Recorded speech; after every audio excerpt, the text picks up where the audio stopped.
आदाब नाजरीन, मैं हूं आपके साथ आपका मेज़बान रहीम अहमद खान और आप इस वक्त मुलाहिजा फरमा रहे हैं तस्नीम टीवी की जानिब से आपका तहे दिल से इस्तकबाल करता हूं। नजर डालते हैं दिन भर की अहम तरीन और बड़ी खबरों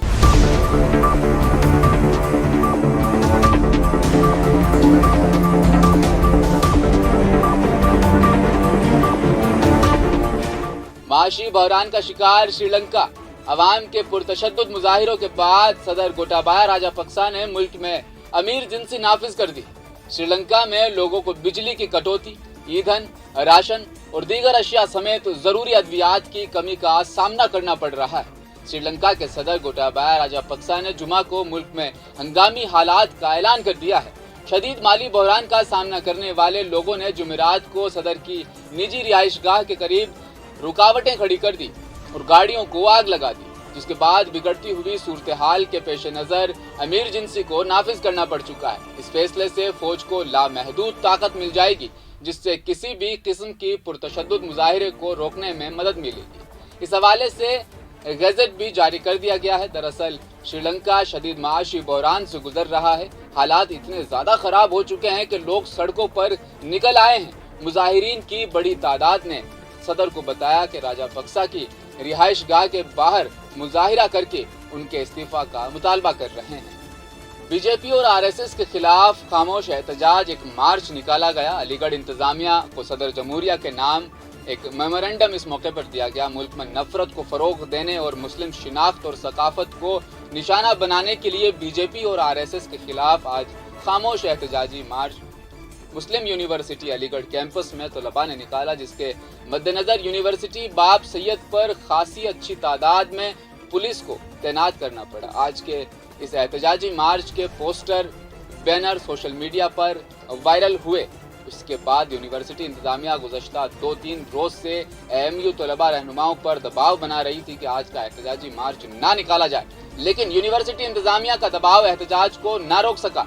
दबाव से तुलबा व तालिबात की तादाद जरूर थोड़ी कम हुई, लेकिन बीजेपी आरएसएस के खिलाफ एहतजाजी मार्च को मद्देनजर रखते हुए किसी भी नाखुशगवार वाकया से बचने के लिए प्रेक्टोरियल टीम समेत अलीगढ़ इंतजामिया की जानिब से खासी तादाद में पुलिस फोर्स को बाब सैयद के करीब तैनात किया गया था। उत्तर प्रदेश के जिला गाजियाबाद में बीजेपी रुकन असेंबली की धमकी ने अमली शिकार इख्तियार कर ली। मुसलमानों के कारोबार पर ज़रबकारी शुरू हो चुकी है।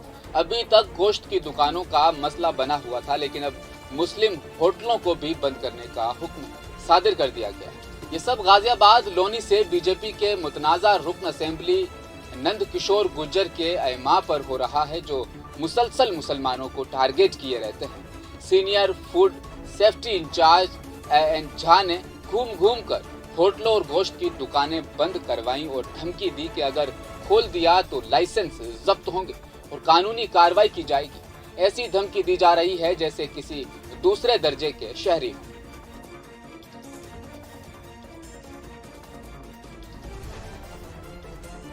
नाज़रीन, लंबे इंतजार के बाद दिल्ली हाई कोर्ट ने एक हुक्मनामा जारी करते हुए मरकज निजामुद्दीन की बंगला वाली मस्जिद को रमजान के दौरान नमाज के लिए खोल देने का हुक्म दिया है। दरअसल दिल्ली पुलिस ने दिल्ली वक्फ बोर्ड को बताया कि मरकज निजामुद्दीन की मस्जिद को रमजान के महीने में उन्हीं शराइत व जवाबित के साथ दोबारा खोलने की इजाजत दी गई है जो हाई कोर्ट ने शब बरात के लिए दी थी।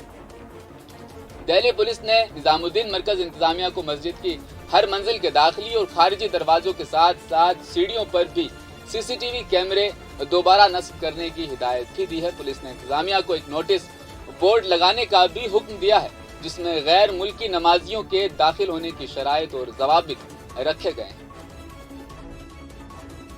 आज कश्मीर में साबिक मेंबर कानून साज कौंसिल और भारतीय जनता पार्टी के नायब सदर सूफी यूसुफ ने कहा कि एक्सोडस की दिहाई में हुआ जिसने भी ऐसा किया, इस अदालत में संगीन नताइज का सामना करना पड़ेगा। चाहे कुछ सिविल सोसाइटी ने 31 साल के बाद फिर से ये केस उभारा है।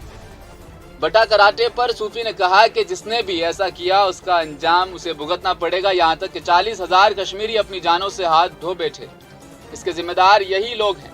सूफी यहाँ शोपियां के मशवरा कलीर गांव में मोहम्मद यूसुफ भट्ट सेक्रेटरी बीजेपी शोपियां के घर में एक तकरीब में शामिल होने के लिए तशरीफ लाए थे। जब बहुत से नौजवानों और यूथ सदर नेशनल कॉन्फ्रेंस जहांगीर शेख ने भारतीय जनता पार्टी में शमूलियत इख्तियार की तो सूफी ने मजीद कहा कि इम्कान है कि सितंबर में इंतखाबात होने वाले हैं। सूफी ने कहा कि 6000 पंडित खानदान वापस आ चुके हैं जैसा कि उन्होंने नौकरियां दी है और हमारी ख्वाहिश है कि सब अपनी अपनी जगह वापस आ जाएं। नर्म कत्ल के बारे में पूछना, उन्होंने कहा कि 1987 से सॉफ्ट क्लैंक चल रहे हैं, यहाँ तक कि सियासी अमल होना चाहिए। हम चाहते हैं कि जल्द से जल्द इलेक्शन हो। बहुत सारे नेशनल कॉन्फ्रेंस से, पीडीपी से, अपनी पार्टी से, पीपल्स कॉन्फ्रेंस से, कांग्रेस से लोग आ रहे हैं और भारतीय जनता पार्टी में ज्वाइन हो रहे हैं, क्योंकि भारतीय जनता पार्टी सबकी पार्टी है। देखिए, मैं इतना कहता हूँ कि जो गुनहगार है उसको सजा मिलनी चाहिए, जो गुनहगार है उसको सजा मिलनी चाहिए। साथियों, ये कहीं छुपने की बात नहीं है कि 90 के दशक में जिन लोगों ने पंडितों को भगाने में बड़ा अपना अहम रोल अदा किया, उनको अगर आज किसी सिविल सोसाइटी के इंसान ने कोर्ट में घसीटा है तो मुझे लगता है कि कोर्ट जो फैसला करेगा वो बिल्कुल सही होगा और उनको सज़ा मिलनी चाहिए, क्योंकि ये सच्चाई है। तो अगर जब कश्मीर फाइल्स बनी है वो खाली पंडितों के ऊपर बनी है। यहाँ कश्मीर में 40,000 मुसलमानों को कब्रपोश किया, उसके जिम्मेदार भी वही लोग हैं जिनके खिलाफ आज कोर्ट में अर्जी दाखिल की गई है और मुझे लगता है कि उनको सज़ा मिलती है।